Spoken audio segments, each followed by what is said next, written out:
talvez um dos episódios mais eletrizante ou agitado em questão de luta desde o retorno de Bleach nesse ano. Finalmente, alguns personagens que estavam em stand-by voltaram à cena, mas a grande batalha ainda promete muitas reviravoltas. Olá, eu sou a Gabi Xavier e sejam bem-vindos a mais um vídeo de Sábado das Almas ou vídeo comentando episódio novo de Bleach. Aqui neste canal eu falo as minhas impressões sobre a nova temporada, quer dizer, a animação do último arco de Bleach, de forma espontânea, noob, com as coisas que eu lembro de tudo que eu assisti da animação, mas eu não leio o mangá. Então se você quer saber a opinião de quem não sabe o que vem pela frente ou simplesmente não tem spoilers, assim como eu, bora comigo, já se inscreva para não perder nenhum vídeo e já sabe, deixa aqui embaixo o seu apoio em forma de Bankai para eu saber que eu sempre posso voltar. Um episódio mais focado, novamente, como foi o passado, diferente daqueles fragmentados que a gente teve nos primeiros episódios desse retorno. Algumas pessoas já falaram que eu estou indo pelo caminho certo por achar que os Quincy, ou sobretudo o plano do Rei Quincy, é ficar comendo pelas beiradas e devagarzinho, destruindo o capitão ou outro,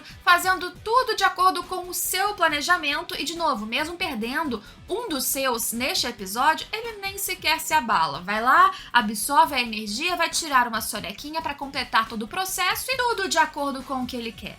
Falando nisso, o episódio abre fazendo uma métrica de como tá ali a organização da Soul Society depois desse início de novo ataque. Parece que só 30% das forças estão ativas, o que é extremamente assustador. E o Shunsui que passa o recado, o novo mapa, os pontos de descanso pra galera que ainda está resistente e viva. A gente parte nesse episódio já com as esperanças lá embaixo. Não bastasse isso, a gente tem a informação de que Soifon e seu tenente eles foram recuperados, muito fracos, mas ainda com vida.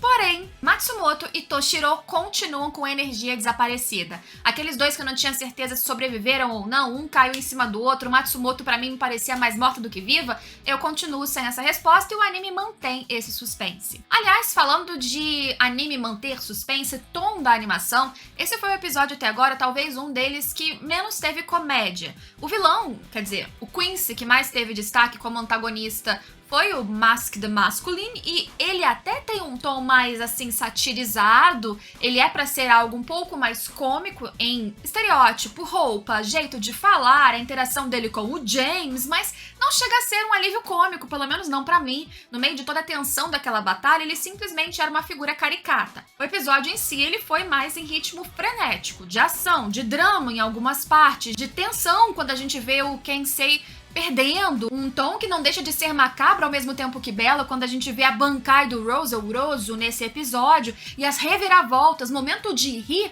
não teve. Isso pra mim teve um efeito muito interessante que foi passar ainda mais rápido. Quando a gente chegou no fim do episódio com a aparição do Ren, de Daruki, eu falei, não é possível que vai acabar justo aqui e agora, e acabou. Só rapidinho, peraí, eu sempre esqueço de gravar isso durante o vídeo, então Gabi do Futuro vindo aqui falar pra vocês que ainda neste momento, mas por pouco, a gente tem as últimas vagas pro nosso grupo pro Japão. Se você não sabe, tem vídeos aqui no canal explicando, nas minhas redes sociais também. Nesse ano a gente já fez um grupo de viagem pro Japão com vários inscritos e mais uma vez a gente tá voltando num roteiro super completo, com tudo organizado pra pessoa que for. Então se você sempre quis ir, tem medo de ir sozinho, quer ir comigo, quer ir num grupo, quer ir com tudo pronto num roteiro sensacional que a gente montou com muito carinho. Link pra mais informações e reserva de vaga se você já quiser garantir a sua, tá aqui na descrição. Se quiser deixar dúvidas pra mim também pode. E só até o dia 18 desse mês no máximo tem também uma condição agora de pagamento em 24 vezes no boleto, então confere lá depois se você quiser e pode ir comigo pro Japão. Pela primeira vez, não tivemos nenhum vislumbre sequer, inclusive, do Ichigo lá no pós-crédito, o que me deixou aqui mais na ansiedade do que vai acontecer depois que ele chegou naquele salão. Mas falando da batalha que a gente teve maior foco nesse episódio, que foi do Mask the Masculine contra dois capitães ali da Soul Society, eu achei que tiveram alguns pontos que são relevantes pra gente comentar. Primeiro, simbolicamente, na questão, de novo, desse lado meio errado da Soul Society, ou da não completa pureza de cada um que tá ali. A gente vê que o Kensei, quando ele chega, ele tem sempre um tom de não apenas autoridade, mas de arrogância também. Porque ele olha o seu tenente ali caído, ele olha todos que perderam para um Quincy qualquer, e ele acredita, não apenas pelo primeiro golpe que ele levou do Mask, mas também pela sua própria soberba, assim eu interpreto, que é um absurdo vocês perderem tão fácil, coisa que ele nem cogita que poderia acontecer com ele, e acontece. Ele começa ali liberando sua Bankai, dando seus socos que são com uma força explosiva, né? Cada um que ele golpeia libera uma força explosiva dentro do corpo do seu adversário.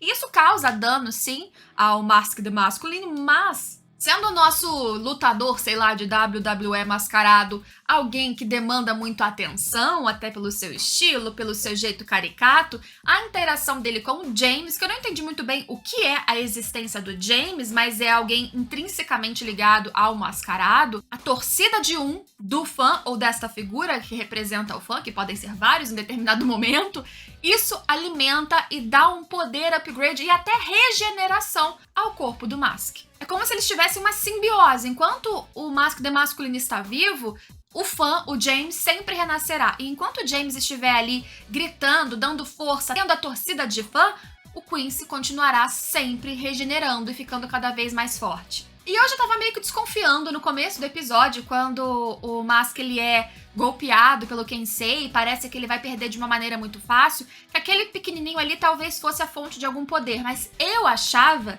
que ele podia ser ele mesmo, o James, um cara muito fortão, que o Mask era o mascarado, a pose, ali toda a pompa, mas ele não era o cara mais forte, era o petitinho, mas não era. O que pra mim foi surpreendente quando o Kensei já praticamente ali mais pra lá do que pra cá, o Rose chega e ele corta no meio o James e o James volta. Isso aconteceu mais de uma vez no episódio, pra só mais perto do fim a gente ver a fala do Mask do Masculine dizendo que, fica tranquilo, que você vai sempre reviver enquanto eu permanecer vivo. Aí ficou mais explicado não o que o James é, mas como a relação dos dois, ali a vida e a existência dos dois está ligada, conectada diretamente. A luta em si, eu achei interessante pelo seguinte motivo. Primeiro que quando chega o Kensei, ele começa vencendo, parece que a luta vai ser fácil, a gente já tem uma primeira reviravolta. E aí sim, o golpe do Otoribashi vai lá, acaba com o James pelo menos por um tempo, e ele consegue liberar a sua Bankai, aí eu acho que o episódio começou a apresentar alguns momentos muito bons em relação ao visual. Porque a Bankai da Dança da Morte, essa Bankai que libera algumas figuras que inclusive tem no rosto pétalas como se fossem alusões à própria flor, né, Rose, rosa, tocando uma melodia que fica o tempo todo no fundo,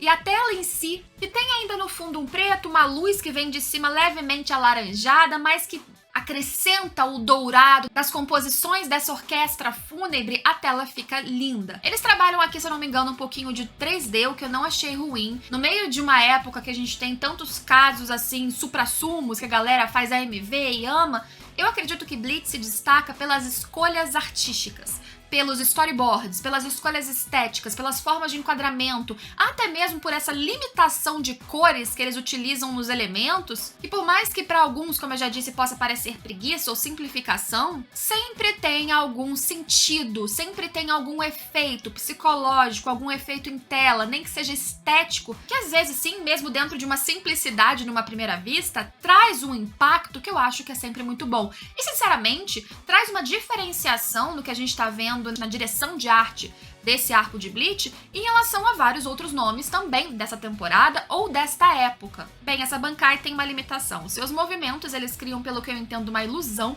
que tem um contato direto com o coração da pessoa que está sendo ali atacada. Então o Mask, ele começa a ter ilusões que trazem efeitos físicos, seja por um golpe de água, seja por um golpe de fogo, e ele começa a ficar, inclusive, abalado psicologicamente porque ele não compreende o que está acontecendo, ele não entende inicialmente como funciona aquele golpe. Mas não demora muito tempo para ele associar que a música ou a sua audição, por consequência, está ligada diretamente com aquele golpe e aqueles danos que ele está sofrendo, e ele não apenas tampa os seus ouvidos, como traz danos para os seus tímpanos. Não tendo como ele escutar, a Bankai acaba se tornando inútil. Por mais bela, mortal e poética que ela fosse, num segundo tudo vira mais uma vez, e aí a gente tem mais um plot twist que eu não esperava, pelo menos não desse jeito tão drástico no episódio, que o golpe dele, com uma luz absurda, perfura, numa forma de estrela, se eu não me engano, a barriga do Rose, e eu achei isso bem pesado, porque eu não esperava que o golpe viesse tão seco, tão rápido, acabando com o segundo capitão num round só. E quando eu achava que não tinha mais solução, todo mundo ia perder pra esse Mask the Masculine, chega Randy, que foi outra coisa que eu não esperava. E com a chegada do Randy com a Rukia, primeiro que o Randy libera a Rukia pra levar os dois feridos, e isso ela faz, um pouco insatisfeita, mas já ciente de que aquele cara não é mais adversário para o Randy. Então os dois juntos viram o quanto a força deles está muito acima do que antes e conseguem se colocar no patamar acima acima inclusive de capitães que acabaram de perder, o que é curioso quando a gente vê que realmente o Randy, que não é um capitão, ele sozinho conseguiu derrotar o cara que outros dois acima dele hierarquicamente na Soul Society não foram capazes. Deixo aqui minha expectativa sobre Rukia guardada num potinho, porque ela ainda não foi para a batalha. Mas, em relação ao Randy e a sua descoberta, finalmente, do Sozabimaru, verdadeiro nome que ele acabou de descobrir, eu não achei que, pelo menos no anime, pelo menos no pouco que eu vi em relação à arte, ao desenho ali da sua Bankai em forma definitiva, eu não achei que ficou tão incrível, tão bonito. Não é daquelas Bankais que você fala, como a gente viu nesse episódio, nossa, que bela, a tela fica cheia, uma coisa que é muito bonita de se ver, mas foi muito eficaz. Ele consegue representar um perigo para o Mask the Masculine, que achava que estava com tudo. Mesmo que a chegada do Randy representasse uma figura heróica que ia salvar tudo e a Rukia desse a confirmação ali brevemente de que isso ia acontecer, o Randy ainda chega cortando de novo a cabeça do James e o James vai se multiplicando como vários ovinhos. E o Mask, ele vai golpeando o Randy sem dar um segundo pra ele responder, só que já tava meio claro nesse instante também que o Randy não tava nem tentando. Então eu fiquei ali assistindo e pensando, eu acho que esses golpes não estão produzindo efeitos como deveriam acontecer. Mas não bastasse isso, a gente vê o último ataque do Mask, que aí sim tem uma forma gigantesca de estrela, a gente vê a tela repleta do vermelho, um pouco de roxo junto com a sombra já que circula um cenário, e é algo muito bonito. Se eu posso elogiar alguma coisa muitas vezes nessa adaptação de Bleach, é que quando eles apresentam brilhos, explosões ou raios, feixes de luz, sempre é algo muito bonito. E quando a gente tá falando de uma reprodução de um golpe que lembra muito estrela, e você tem muito desses pequenos brilhos dentro de uma grande explosão e aquilo preenchendo toda a tela, eles fizeram mais uma vez algo belíssimo de se assistir. O impacto, não apenas do Mask adquirindo uma nova máscara, uma nova forma, um novo ataque, se tornando uma bela estrela, né, de certa maneira.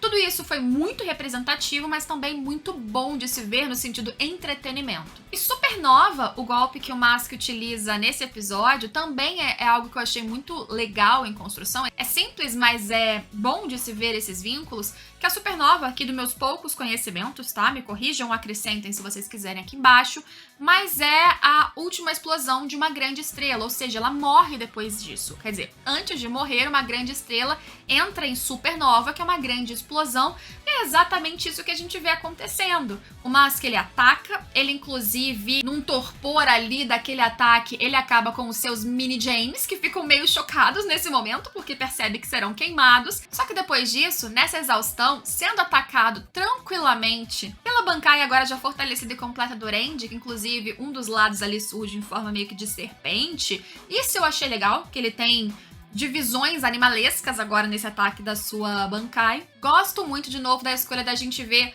um Mask desesperado, um close no seu rosto, linhas ali que representam raiva, frustração, a cara dele distorcida, ódio de ver que todo o seu ataque de nada funcionou, todo o seu esforço, o seu brilho de estrela não conseguiu finalizar aquele adversário, aquela luta. Randy, que inclusive quando chega fala, eu sou o vilão. Não era o Mask que tava dizendo que aquela galera toda lá é vilã, que bate no pequenininho, que é absurdo. Ele já se colocou como vilão e o Mask não conseguia acabar com ele. Ele foi golpeado e como uma estrela depois da sua supernova, ele virou cinzas e morreu. Faz todo sentido. Voltando à nossa paleta azul de um rei tranquilo observando as coisas, ele de novo nem se abala com a morte do Mask, ele absorve essas energias como se ele estivesse já esperando o sacrifício da galera pra ele se reenergizar enquanto, vamos lá, teoria minha, enquanto as suas peças de xadrez vão lá cansando ou até, quem sabe, exterminando alguns do Shinigami. Eu acho que em nenhum momento ele previu que os seus ali do tabuleiro que vão acabar com essa batalha. Talvez eles sejam pra cansar,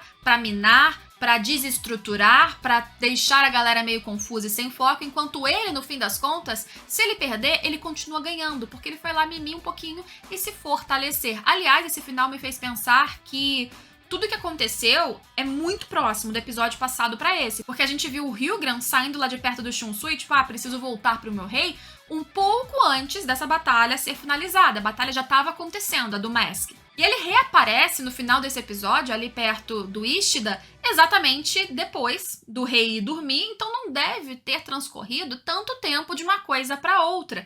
Então, quando o rei chamou o Hyugram, ele já devia estar prevendo que o Mask ia morrer. Aí ele chamou porque eles estão sempre ligados e quando ele sai, ele tem que tomar conta ali de onde estava o rei, ou talvez vigiar o Ishida também num combo, não sei. O que eu quero dizer é, aqui eu percebi que não só o rei já sabia o que ia acontecer no sentido, eu sei que alguns dos meus vão morrer e tá tudo certo, mas ele parecia ter previsto exatamente essa morte que a gente já viu acontecer. O cara tá 10 passos na frente dos outros. E de novo, a gente vai ao episódio, começa no desespero, aí começa na esperança, aí desespero, aí esperança pra caramba no final com o Randy e no fim a gente fala, opa, mas o cara já tava esperando que isso acontecesse. Desespero novamente. E assim a gente continua na montanha-russa de muitas emoções e muitas batalhas de Bleach. E claro, muitas expectativas sobre esse diálogo de Ishida e Hyugram no final, em que parece que finalmente teremos a história de quem é, ou pelo menos deu a entender, na minha concepção, de que ele vai explicar a história de quem é, de como surgiu, por que este rei Quincy Yhwach é